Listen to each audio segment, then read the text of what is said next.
Dan Ives of Wedbush weighing in on the looming ban, writing the following: there is much more at stake here than just TikTok's fate, as the US-China high-tensions relationship are clearly at play, heading into a very important tariff discussion and negotiations for the Trump administration in the months ahead. Dan joins us now for more. Dan, welcome to the programme, sir. Just want to start with your reaction to our reporting overnight. What do you think?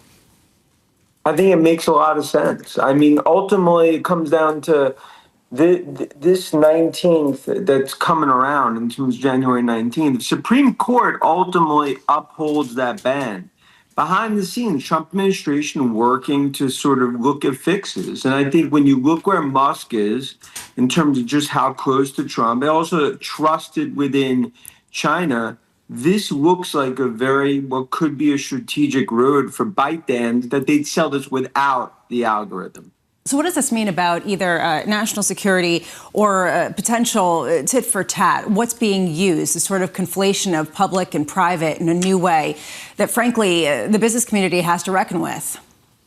Yeah, I mean, look, I think, Lisa, the issue here is the last thing that Trump administration wants is this to come out day before inauguration, because it does sort of set this off to a bad start in terms of negotiations with China on tariffs.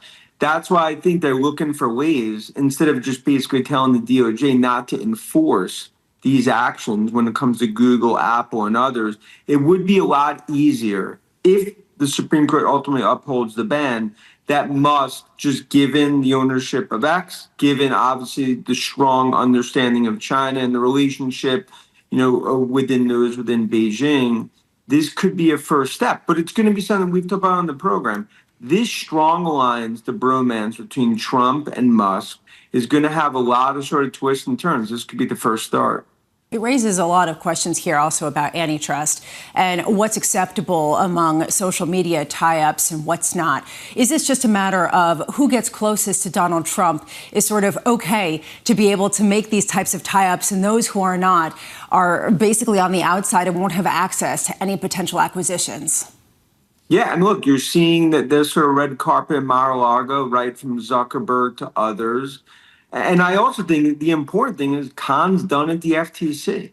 So I'm not necessarily saying it's going to be an M&A party here, but with her done at the FTC, that changes everything. And I think it just shows that they know ultimately they're going to need to make some deals.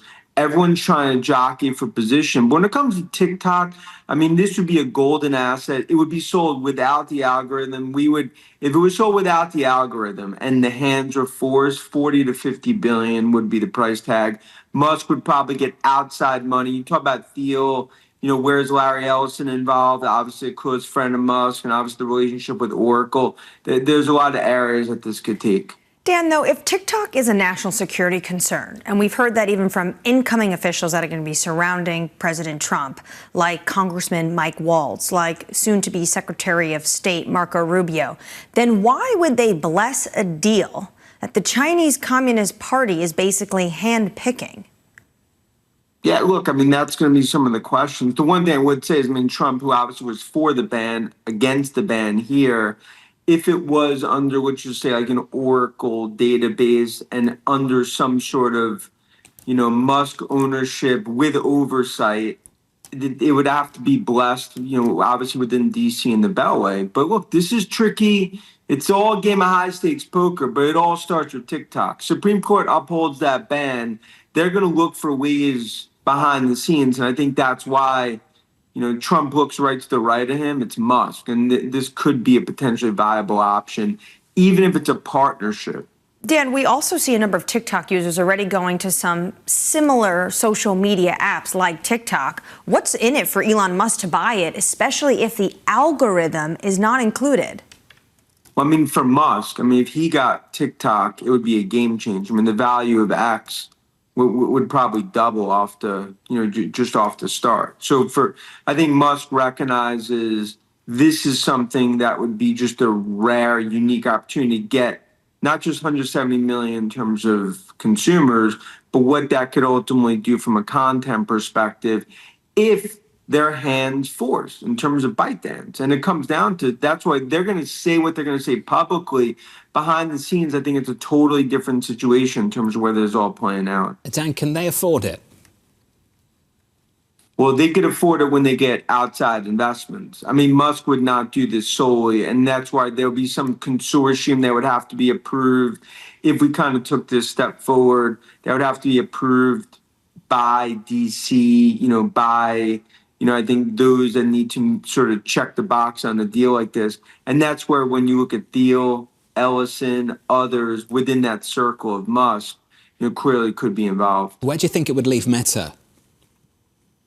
On the outside looking in, right? I mean, Zuckerberg, obviously he's already gone after Jobs. I mean, he's gone after Cook, and now you sort of look at Musk as sort of the next step here, right? So Musk and Zuckerberg are at the opposite sides. The problem is that Zuckerberg wants to get in on that inside, but Musk is really the one that has that, unique platform, but also he's the whisperer for Trump. And that's why there's only one person that would be approved by China. It would be Musk, given his strong relationship within Beijing. That's the important thing here. You guys all talked about it. I mean, this would be handpicked by Beijing. There's only one individual that they would handpick. It's Musk.